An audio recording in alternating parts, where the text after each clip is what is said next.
नमस्कार, आप ABJ news देखने की शुरुआत कर चुके हैं। मेरा नाम है राजा झा। देखिए, पूर्व मंत्री मुकेश सहनी के पिता जीतन सहनी की हत्या के बाद बिहार पुलिस ने बड़ा खुलासा भी कर दिया। मुख्य आरोपी काजिम अंसारी को बिहार पुलिस ने गिरफ्तार भी कर लिया, सलाखों में डाल दिया। लेकिन पूर्व मंत्री मुकेश सहनी लगातार पुलिस पर सवाल उठा रहे हैं। इसलिए आज हम चर्चा करेंगे मुकेश सहनी के पिता जीतन सहनी की हत्याकांड को लेकर। हालांकि बिहार पुलिस ने जीतन सहनी हत्याकांड का मुख्य आरोपी तो गिरफ्तार कर लिया, लेकिन मुकेश सहनी जो पूर्व मंत्री थे बिहार सरकार में, अब वो सवाल उठा रहे अपने पिता के हत्याकांड को लेकर। वो लगातार कह रहे हैं कि जो निर्दोष है वो फंसे नहीं, जो दोषी है उसे जल्द गिरफ्तार कीजिए। लेकिन जो सीसीटीवी फुटेज में जो शख्स दिख रहा है वो लोग कहाँ हैं? हम लोग कोई दबिश नहीं बना रहे हैं, हम लोग कोई पुलिस पर प्रेशर नहीं दे रहे हैं। आप लोग अच्छे से काम कीजिए और हमें भरोसा दिला दीजिए कि हाँ, ये लोग आपके पिता को मारा।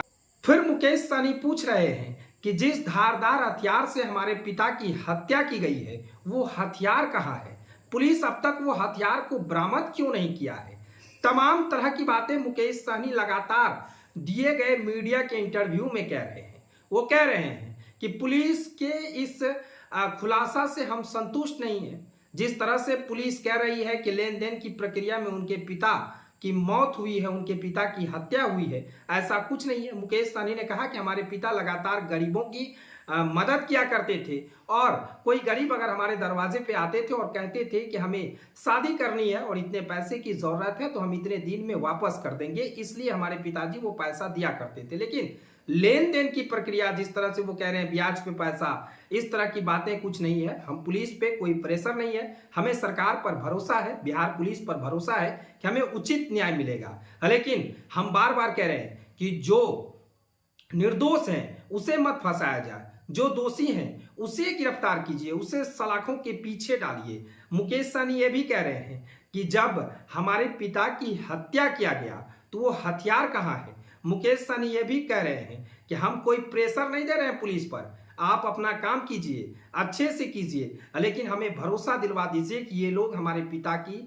हत्या किए थे। लेकिन जिस तरह से सीसीटीवी फुटेज में जो शख्स दिख रहे थे वो शख्स कौन है, वो शख्स कहाँ है? और पुलिस ने तो ये साफ तौर से कह दिया था कि लेन देन की प्रक्रिया की वजह से पूर्व मंत्री मुकेश सहनी के पिता जीतन सहनी की हत्या हुई है। हालांकि पुलिस ने मुख्य आरोपी को गिरफ्तार कर सलाखों में डाल दिया है, लेकिन दरभंगा पुलिस लगातार कह रही है कि जो बिरोली निवासी हैं काजिम अंसारी, उन्हें रिमांड पर लिया जाएगा और उनसे पूछा जाएगा। देखिए, एक संदेह का घेरा यह भी था, जिस काजिम अंसारी को पुलिस ने मुख्य आरोपी बनाया है वो काजिम अंसारी से क्या बातचीत है, कैसे क्या है, ये पुलिस हालांकि अब तक क्लियर नहीं किया। लेकिन पुलिस कह रही है कि काजिम अंसारी ही मुख्य आरोपी है और पैसे की लेन देन की वजह से जीतन सहनी की हत्या की गई। लेकिन सीसीटीवी फुटेज में कुछ और दिख रहे हैं। उससे पहले जीतन सहनी से किसका किसका कनेक्शन था, ये तमाम चीज दरभंगा पुलिस खंगाल रही है। लेकिन पूर्व मंत्री लगातार अगर कहें तो अपने पिता के हत्या का सवाल उठा रहे हैं और कह रहे हैं